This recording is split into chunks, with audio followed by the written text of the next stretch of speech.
ሰላም ዲናችሁ ቲጂ ነኝ። እንኳን ወደ ዩቲዩብ ቻናሌ በደህና መጣችሁ። ለዚህ ቻናል አዲስ ከሆናችሁ ሰብስክራይብ አድርጋችሁ የደወል ምልክቷን ብትጫኑ በየጊዜው የምለቀው ቪዲዮ ይደርሳችኋል። ሰብስክራይብ አድርጉ። ትላንትና በጣም አንድ የሚያሳዝን ታሪክ ሰማው መሰለ። መሴ ሪዞርት ነው የሚባለው። እዛ ላይ በጣም የሚያሳዝን ታሪክ ሰማውና የወንጀል ታሪኮችን ነገር ያቀርባሉ መሰለኝና ራይድ ውስጥ ሆኜ ነው የሰማሁት። የሰማሁት ታሪክ ምንድነው መሰላችሁ? አንዲት የሁለት ልጆች እናት ከባሏ ጋር ተለያይተዋል። ከዛ ለስራ ወደ አንድ ከተማ ትሄዳለች። ወደ አንድ ከተማ ስትሄድ እዚሁ ነው ለጊዜው ለብቻዋ ትሄድና በአጋጣሚ ፍቅር ትጀምራለች። ከዛ በኋላ ልጆቿን የተሻለ ትምህርት እንዲማሩ ብላ በሰላም ከተቀመጡበት የአባታቸው ቤት አምጥታ ከሷ ጋር እንዲኖሩ ታረጋለች። እና የምትኖርበት ቤት በጣም ጠባብ ስለነበረ አይ ዶንት ኖ ሰውየው ምን ያደርግ እንደሆነ ፕሮቫይድ ያርግ ይሆን አያርግ አላውቅም። ጠባብ ስለሆነ ልጆቹ መተኛ ያጡና ልጆቹ መጸዳጃ ቤት እንዲተኙ ይደረጋል። በኢትዮጵያ ኑሮ በኢትዮጵያ መጸዳጃ ራይት የአስራ ምናምን ዓመት ልጆች ናቸው። ህጻናቶች አይደሉም። ሁሉን ነገር አንደርስታንድ ያደርጋሉ። እና እንደዛ መሆኑ ሳያንሳቸው አንደኛዋን ትልቋን ልጅ ከክላስ አስቀርታ ከትምህርት አስቀርታ ስራ ታሰራታለች። አፓርት ፍሮም ዛት ደግሞ አካላዊ ድብደባ ምናምን ይደርስባቸዋል። ከጊዜ በኋላ የኑሯቸው ሁኔታ ደስ ስላላላቸው ኮምፕሌን ማድረግ ይጀምራሉ። ሰውየውን ይጠሉታል፣ ሊወዱትም አይችሉም። ኤንድ ሰውዬን ለምን ጠላችሁ በሚል ልጆቿን በጣም ትደበድባለች። አንደኛዋን ያው የአካል ጉዳት አደረሰችባት እና 25 ዓመት ተፈርዶባታል የሚል ታሪክ ነው ያየሁትና ያው አባቶችም እንዲያደርጉ የለ እንዴ ምናምን የሚል ኮምፕሌን አልፈልግም። ጉዳዩ የውድድር ስላልሆነ ልቤን ሰብሮኝ ነው። እና አንዳንድ ጊዜ ከብሬክአፕ በኋላ ከፍቺ በኋላ ከመለያየት በኋላ እኛ ሴቶች የምንመርጣቸው መንገዶች በጣም አስፈሪዎች ናቸው፣ በጣም ዋጋ የሚያስከፍሉ ናቸው። እና ልጇን ታስበልጥ፣ አዲሱ ወይ ፍሬንዷን ታስበልጥ ምናምን የሚል ድራማ ውስጥ ልገባ ሳይሆን ሁሉም የራሳቸው ቦታ እንዳላቸው ሆነው ግን ራሳችንን እስክንተው ልጆቻችንን እስክንጠላ ልጆቻችን ዋጋ እስክናስከፍል የሚያደርሰን ፍቅር እኮ ፍቅር እንዳልሆነ ሁላችንም የምናውቀው ይመስለኛል። እና እቺ የመለያየት ሲዝን፣ የመፋታት ሲዝን፣ የብሬክአፕ ሲዝን በራሱ እንደው ጤነኛ የሚያደርገንም አይደለም። እንደ ባለ አእምሮ የምናስብበትም አይደለም። ቆይተዋል ብዬ አስባለሁ በፍቺ ኢቨን ኢፍ ቢቆይ ራሱ የሚቀመጥ የሆነ ፔን ስላለ እና የሆነ ጉድለት ስላለ ልንሞላበት የምንፈልገው ሰው ጤናማ ላይሆን ይችላል። እና እናቶች አባቶች እንኳን ኃላፊነት አልወስድ ቢሉ እናቶች ማለት ትልቅ ኃላፊነት ተሰጥቶናል። ለዚህ ነው ብዙ ጊዜ ሬዲ ካልሆናችሁ ለኮሚትመንት እንዳታገቡም እንዳትወልዱም ብዙ ሀሳብ የምሰጥበት ምክንያት ይሄ ነው። ምክንያቱም ትራማ ሰርክል ያደርጋል in all our እንትን አሁን የኔ ትራማ እኔ ጋር እኮ የጀመረ አይደለም፣ ከዘር ማንዘሮች የጀመረ ነው። ስለዚህ ትራማ ሰርኩሌት ማድረጉ ስለማይቀር አንዳችን ልንሰብረው ይገባል ነው አንዳችን። እና በጣም አዘንኩ፣ ለልጆቹ አዘንኩ። ቢፈረድባት ምን ዲፍረንስ ይመጣል? እነሱም አሁን ያለ እናት ሊሆኑ ነው። ኦፍ ኮርስ ወደ አባታቸው ይሄዳሉ ብዬ አስባለሁ። እና በህይወታችሁ ይሄ ኮንፊውዝድ የምትሆኑበት ሲዝን ላይ ትልቅ ውሳኔን አትወስኑ። በህይወታችሁ ግራ የምትጋቡበት ሰዓት፣ አብሶ በብሬክአፕ ሰዓት ወደ ህይወታችሁ የሚመጣ ሰው ጤናማ ሰው እንዳልሆነ በደንብ እናየዋለን እኮ። ራይት አዌይ ነው ደግሞ የሚገኙት እኮ በብሬክአፕ እና በዲቮርስ በፍቺና በመለያየት ሰዓት የሚገኙ ሰዎች ራይት አዌይ ነው የሚገኙት። ራይት አዌይ የተገኙትም ሰዎች አብዛኞቹ ለኮሚትመንት አይደሉም። አብዛኞቹ ለትዳር ለዘላቂ ላለው ነገር አይደለም። አብዛኛው ሲዝናል የሆነውን ስሜቶቻችንን ሱዝ ሊያደርጉልን አይዞሽ ሊሉን ነው እንጂ የሚሆኑት ለትዳር ምናምን ላይሆኑ ይችላሉ። እና እናቶች የምትሰሯቸው ትልቅ ስህተቶች ይኖራሉ። አምናሳይኝ ማንም ምርጫ የለውም እያልኩኝ አይደለም። በተለያየ አጋጣሚ ፍቺ ሊመጣ ይችላል። በጣም በከባድ ሁኔታ ሊፋታ የሚችል ሰው ሊኖር ይችላል። ይሄንን ማስቆመው ጉዳይ አይደለም። ግን ደግሞ ፍቺ ሲመጣ ፍቺውን እንደ ባለ አይምሮ ሃንድል ማድረግ በተሻለ መንገድ ሃንድል ማድረግ በጣም ያስፈልጋል። ሞስት ኦፍ ኦል ደግሞ እኛ በሰራነው ስህተት እኛ ባደረግነው ጤናማ ያልሆነ አካሄድ ልጆቻችን መጎዳት የለባቸው። አብዛኞቻችን ልጆቻችንን ዌፐናይዝ እናደርጋቸዋልና ልጆችን አታይም፣ ልጆቼን አልሰጥሽም ምናምን የሚባል ድራማ ውስጥ እኛ በሰልን አደግን የምንለው ሰዎች በጣም የህፃን ድራማ ውስጥ እንገባለን እና የልጆቹን ህይወት በጣም ነው የምናባክነው እና ማስተዋል አለብን ብዬ አስባለሁ። እና ከዚህ ጋር ተያይዞ እስቲ የተወሰኑ ሀሳቦችን ማውራት ፈለግኩኝ። ያው ኮንተንት አብዛኛው ጊዜ ለሴቶች እንደሆነ ታውቃላችሁ። ስለዚህ የሴቶችን ጉዳይ ነው እንጂ ወንዶችን ጉዳይ አይመለከትም። ያ ማለት ወንዶቹ ኃላፊነት የለባቸውም ስለ ወንዶቹ አያገባኝም ሳይሆን እኔ ኮንተንት የምሰራው ለሴቶች ውስጥ ከሆነ ድረስ የሴቶቹን ሳይድ ነው ማውራት እንፈልገው። ብዙ ጊዜ ስፔሻሊ ደግሞ ከፍቺና ብሬክአፕ ጋር ተያይዞ የሚመጣ ይሄ የቢትሪያል ስሜት አለ፣ ይሄ የመከዳት የመጎዳት ስሜት አለ። አብዛኛውን ጊዜ ያንን ስሜት ይሰማናል ብለን የምናስበው ሴቶቹ ነን። ወንዶቹ ይሰማቸዋል ብለንም አናስብም at some point እና በጣም ተጎድተናል፣ በጣም አታክ ተደርገናል ብለን ስለምናስብ ሁሉ ጊዜም ቢሆን ሱዝ የምናረግበትን ወይም ደግሞ የሚያክምልንን ሰው የሚያክምልንን አይነት ነገር ነው የምንፈልገው። እና ከዚህ በፊት ፌስቡክ ላይ ሲንግል ማም ሲንግል ዳድ ግሩፕ ምናምን የሚሉ አሉና የምትሰሟቸው የምታዩቸው ነገሮች ሁሉ በቃ ጋይዝ ዶንት ዩ ማለት አላደግንም እንዴ እንድንል የሚያረጉ ነገሮች ናቸውና ብዙ ጊዜ እኛ ሴቶች ኔግሌክት ከተደረግን የመተው ሁኔታ ላይ ካደግን ያለመፈለግ ሁኔታ ላይ ካደግን ቤተሰቦቻችን የተውን እንደሆነ ያንን ህመም ይዘን ኖረን በዚህ በትዳር አጋራችን ደግሞ መከዳት ነው ያልነው ነገር ሲደርስብን መለያየት ሲደርስብን ሁሉ ጊዜም ቢሆን የሚቆይ ፔን አለ፣ የሚቆይ የስነ ልቦና ጉዳት አለ፣ የሚቆይ ህመም አለ። ስለዚህ ያንን የሚቆይ ህመም ማስታገሻ የሚሆን ምንም አይነት ነገር ልንወስድ እንችላለን። አብዛኛው ጊዜ መሀል ላይ የሚመጡ ሰዎች ለኮሚትመንት ለትዳር ለትልቅ ነገር የሚፈልጉን ሳይሆን ሲዝናል ወቅታዊ የሆነችውን ስሜታችንን ሊያባብሉልን ነው as we all know እንደምናውቀው። ስለዚህ አብዛኞቻችን ፍቅር ከሌለበት እንፈልጋለን። እንደውም እዛው ፔጅ ላይ አንዴ ምን አይቻለሁ ፍቅር ያዘኝ ማለት ፍቅር ያዘኝ ብላ ከጥቂት ጊዜ በኋላ ከልጅ አባት ጋር ልታረቅ ነው ምናምን የሚል ነገር አየና ባለፈው ይሄንን ፖስት አድርገሻል ነበር ምናምን ነገር አሏት። የዛሬ 2 ዓመት ምናምን አካባቢ ነው ያየሁት። እና አንዳንዴ ፍቅር የምንፈልግበት ቦታ ራሱ ጤናማ አይደለም። የሆነ በመሐከል የገባ ቴሌግራም ላይ የሚያዋራን ወይ ፌስቡክ ላይ ለሚያዋራን ወይ የሆነ ነገር ላረጋልን ሰው ኦፕን አፕ እናረጋለን። እዚህ ግባ ለማይባል ሰው ፖቴንሻል ባለማይሆን ወይም ደግሞ በትክክል ወደ ህይወታችን መጥቶ የሚገባን ነገር የማያረግን ሰው እድል ልንሰጥ እንችላለን። ምክንያቱም ስሜቶቻችንን የሚያክሙልን ሰው ነው የምንፈልገው። በዚህ ሰዓት ታመናላ ማስታገሻ ነው የምንፈልገው እና ጤናማ ያልሆኑ ሰዎች ጋር በህይወት አጋጣሚ እንደምንገናኝ ግልጽ ነው ወዝስ ሲናሪዮ እና ስትለያዩ ስትፋቱ መሀል ላይ የምታስገቧቸው ሰዎች ለህይወታችሁ መበላሸት ምክንያት ሊሆኑ ይችላሉ። አሁን መቼም እሱ ኢንቮልቭ አድርጓል። ልጆቹ እዛ ሲተኙ መቼም የሚያውቃል። ሪስፖንሲብል ሰው ቢሆን ለምንድነው እዛ የሚተኙት ይል ነበረ። ሪስፖንሲብል ሰው አይደለም።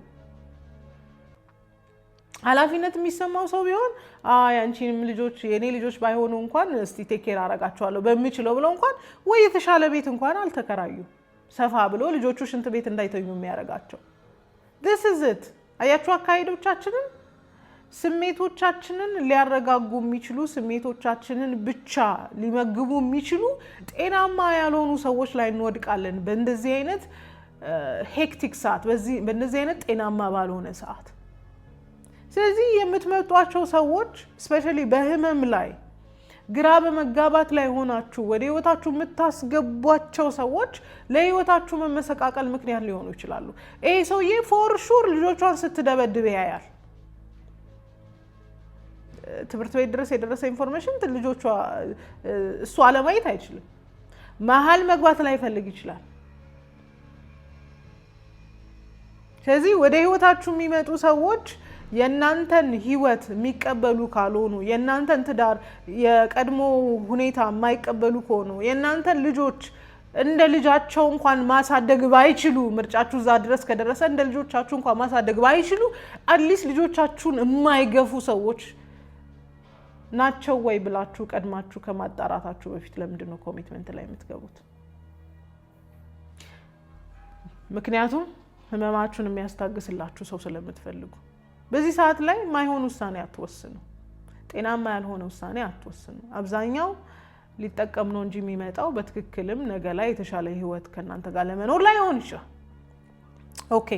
ሌላ በጣም የሚገርመኝና በጣም ማዝንበት ነገር አብዛኛውን እናቶች ከሆነ እድሜ በኋላ እንደማናድግ ታውቃላችሁ። አናድግም። የልጅ እናት ሆንን እንጂ የሆነ እድሜ ላይ ስታክ አድርገናል።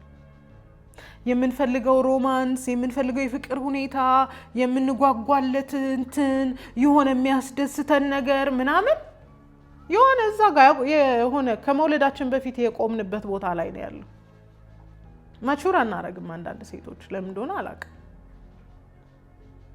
ማቹር አለማረጋችን ማሳያ ደግሞ ልጆቻችንን ትሪት የምናረግበት መንገድ እና ኃላፊነታችንን መወጣት የሚመስለን ይሄ በቃ መሮጡ የሆነ ነገር ማድረጉ ለልጆቻችን ስሜት እንኳን መገኘቱ ላይሆን ይችላልና እባካችሁ አስቡ። ማለት እንደ እናትም እደጉ፣ እንደ ሴት ብቻ ሳይሆን እንደ እናትም እደጉ። የተሻለ ነገር ማድረግ አለብን ባደግን ቁጥር አይደል? ስለዚህ ለማደግ ራሳችሁን አዘጋጁ። ሪስፖንሲብል እናት ለመሆን፣ ኃላፊነት የሚሰማት እናት ለመሆን፣ ስሜቷ ቢለዋወጥም ግን ለልጇ የምታሳየው ነገር ጤናማ የሆነ እናት ለመሆን ማደግ አለብን። እና ብዙዎቻችን አናድግም፣ ማደግ አለብን። ይሄንን ስናገር እኔን አይመለከትም የምትሉ ሰዎች እናንተን አይመለከቱም። አዞዌስ ግን ራሳችሁ ነው። በሶስተኛ ደረጃ በጣም እዚች ልጅ ላይ ያየሁት ነገር ታስታውሷታላችሁ? ከቀድሞ ትዳር አጋሮቻችን ጋር ስንለያይ እነሱ የሚያስታውሱንን ነገሮች በአጠቃላይ አቮይድ እናደርጋለን። ልጅን ግን አቮይድ ማድረግ አንችልም፣ አንገላቸው ነገር እና ውስጣችን በቀል፣ ሪዘንትመንት፣ ጥላቻ፣ መራርነት ስላለ ልጆቹን ባየን ቁጥር ያ ነገርን ወደ እነሱ ፕሮጀክት እናደርገዋለን። ውስጣችን ያለውን መራርነት ልጆቹ ላይ ማሳየት እንፈልጋለን። አልተበደላችሁም እያልኩኝ አይደለም። ትዳሩ በማይገባ ሁኔታ አልተቋረጠም ለማለት አይደለም። በጣም ዋጋ ልትከፍሉ ትችላላችሁ። ግን እንዳደገ ሰው፣ ማቹር እንዳረገ ሰው ከህመማችሁ በላይ የመሆን ደግሞ ግዴታ አለባችሁ። በቃ ከህመማችሁ በላይ የመሆን ግዴታ አለባችሁ። ከህመማችሁ በላይ ሆናችሁ ምሬታችሁን፣ ብስጭታችሁን ትታችሁ እንደ እናት የተሰጠኝ ኃላፊነት ምንድን ነው የሚለውን ኃላፊነት ብቻ ይዞ መወጣትን የመሰለ ነገር የለም። ላይክ አይ ሰድ ኧረ ቀላል ነው ደግሞ ምን ታካብቻለሽ እያልኳችሁ አይደለም። ልጆች አይደለም ለብቻ ሆናችሁ በጋራ ራሱ ከባድ ናቸው። በጋራ ራሱ ከባድ ናቸው። ግን ሪዘንትመንት ካለ ውስጥ ይሄ ቂም፣ በቀል፣ እልህ ካለ እሱን ነገር ልጆቻችሁ ላይ አለመግለጥ አትችሉም። በጣም ማቹር አድርጋችሁ በጣም ስሜታችሁን ገርታችሁ የምትኖሩ ሰዎች ከሆናችሁ ግን ትችላላችሁ። እሱም ደግሞ ያው ብዙ የምናየው አይደለም እና ሁሉ ጊዜ ልጆቻችንን ለተፈጠረው ነገር ሁሉ ኮዝ የምናደርግ እናቶች አለን። አዎ አንቺ ባትኖሪ ኑሮ፣ አንቺን ባልወልድ ኑሮ፣ አንቺ ባትፈጠሪ ኑሮ፣ እንዲህ ባልሆን ኑሮ የምትሉ እናቶች አላችሁ። አሁንም ሼም ኦን ዩ። ልጅቷ ፈልጋ አይደለም የመጣችሁ። you chose to መርጣችሁ ወለዳችኋት። ተሳስታችሁ ወለዳችኋት። እሺ መርጣችሁ አይደለም፣ ተሳስታችሁ ወለዳችኋት። ለምንድን ነው ልጅቷን መልሳችሁ መላልሳችሁ የህይወታችሁ መሰናከያ ምክንያት እንደሆነች የምታስታውሷት? እቺ ልጅ ነገ ትወልዳለች ያውም ያለ እድሜዋ ነው የምትወልደው እንደዚህ የተባለች ልጅ ያለ እድሜዋ ነው የምትወልደው the same way የምትወልዳት ልጅ አንቺን ባልወልድ ኑሮ ትላታለች አያችሁ ትራማ ሰርክል ነው አይቆምም አንድ ቦታ ላይ አንቺን ባልወልድ ኑሮ አንቺን ባላረግዝ ኑሮ ይሄኔ ከህልሜ ያልስተጓጎልም ነበር ይሄኔ ከምደርስበት ይሄኔ እንትን አልሆንም ነበር የምትሉ ወላጆች ልጅቷ ፈልጋ ተወለደች ሳትፈልጉም ፈልጋችሁም ተጠንቀቃችሁም ሳትጠነቀቁ ልጅቷን ወለዳችሁ ስለዚህ የማን ኃላፊነት ነው የእናንተ ኃላፊነት ነው ህይወት ቀላል አይደለም ኑሮ ቀላል አይደለም አዎ ልጅቷ እንድትረዳችሁ ማድረግ አንድ ነገር ነው ልጅቷ እንደ ልጅ እንድትታዘዛችሁ ማድረግ አንድ ነገር ነው ልጅቷን ግን ለህይወታችሁ መመሰቃቀል ምክንያት አድርጋችሁ መልሳችሁ መላልሳችሁ ልጅቷን ብሌም የምታረጓት ከሆነ የናንተኑ ሰርክል ነው የምትደግምላችሁ remember that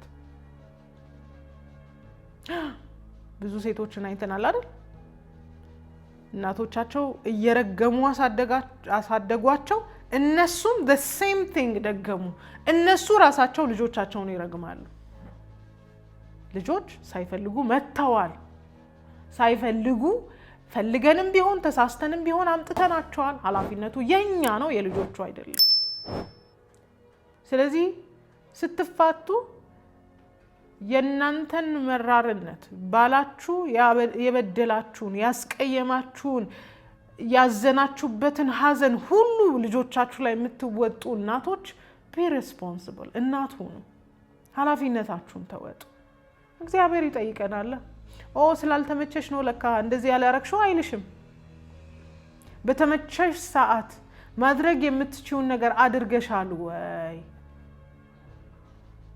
ሁሌ ነው የምላችሁ እናቶች ልጆች በጣም ቆንጆ ትምህርት ቤት ቆንጆ ልብስ ቆንጆ ምናምን አይደለም የሚፈልጉት ልጆች ስሜታችሁን ነው የሚፈልጉት ልጆች አብሮነታችሁን ነው የሚፈልጉት አንዳንዶቻችሁ ልጆቻችሁ በጣም ፋንሲ ነገር እንዲኖራቸው የምትፈልጉት ለልጆቻችሁ ብላችሁ አይደለም ለራሳችሁ ስታተስ ብላችሁ ነው በጣም ውድ ትምህርት ቤት የምታስተምሯቸው ልጄን እኮ እዛ ነው ማስተምረው ለማለት ነው አንደኛ ሁለተኛ ደግሞ ልጆቻችሁ ስታተስ ካላቸው ሰዎች ጋር ሲሆኑ እናንተም ስታተሳችሁ እንደሚጨምር ስለምታስቡ ነው በሚያሳዝን ሁኔታ ልጆቻችሁ ትምህርት ቤት ክፍያ ብትከፍሉላቸው እንኳን ልብስና ጫማቸው ከሌሎቹ እኩል እንዳልሆነ ያወቁ ስለሚያድጉ ከዚያውኛውም ስነ ልቦና ጉዳት እየመለሳቸዋቸው አይደለም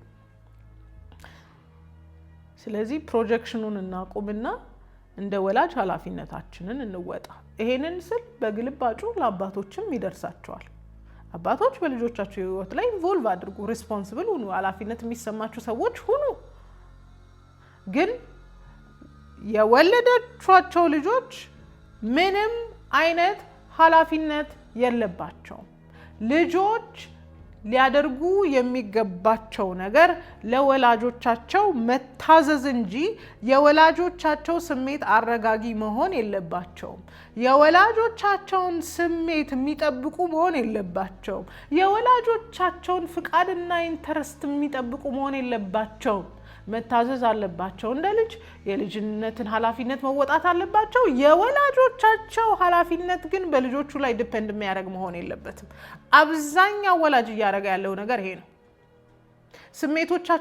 ስሜቶቻችንን ሱዝ የሚያደርጉልን ልጆቻችን ናቸው ብስጭታችንን ሱዝ የሚያደርጉልን ልጆቻችን ናቸው that was totally wrong ከተፋታችሁ ከተለያያችሁ በኋላ ስለ ባሎቻችሁ መጥፎ ነገር ለልጆቻችሁ የምትነግሩ ከዛም ወጣችሁና ሻላላችሁ ዘመናዊ እናቶች ስለሆናችሁ ያንዳንዱን ከቦይፍሬንዶቻችሁ ጋር ያወራችሁትን እንዲያለኝ እንዲያልኩት እንዲ ማለት ነበርብኝ እያላችሁ አይምሯቸው ለምንም ላልደረሱ ልጆች የምታካፍሉ እናቶች ግን አስቡበት ወይ ጓደኛ ፈልጉ ወይ ራሳችሁን በመስታወት እያያችሁ አውሩ ከዚህ በጣም ከፍተኛ ኢሞሽናል በርደን ይሰጣል ልጆች በጣም ኢሞሽናል በርደን አለው አይሰማችሁ እንዴት ነው እናቴን ከዚህ ህይወት ማውጣት የሚለው ኃላፊነት የሚጀምረው እናንተ ከተናገራችሁት ቀላል ነገር ስለዚህ አስቡበት የተጎዱ እናቶች የተጎዱ ልጆችን ነው የሚያሳድጉት a broken woman raise broken children እኛ ፈውስን ካልፈለግን ሂሊንግን ካልፈለግን ራሳችን ላይ መስራትን ካልፈለግን ያኛው ህመም ያኛው ቁስለት ወደ ልጆቻችን አይጋባም ማለት አትችሉም። እና ቀድማችሁ ራሳችሁን አክሙ። ራሳችሁን ማከም ካልቻላችሁ የናንተን ህመም የናንተን ስብራት ልጆቻችሁ እንዲጋሩ ግን አታስገድዷቸው ባካችሁ። አስቡበት። የተሻለ ወላጆች ትሆናላችሁ ብዬ ተስፋ አደርጋለሁ። ወዳችኋለሁ።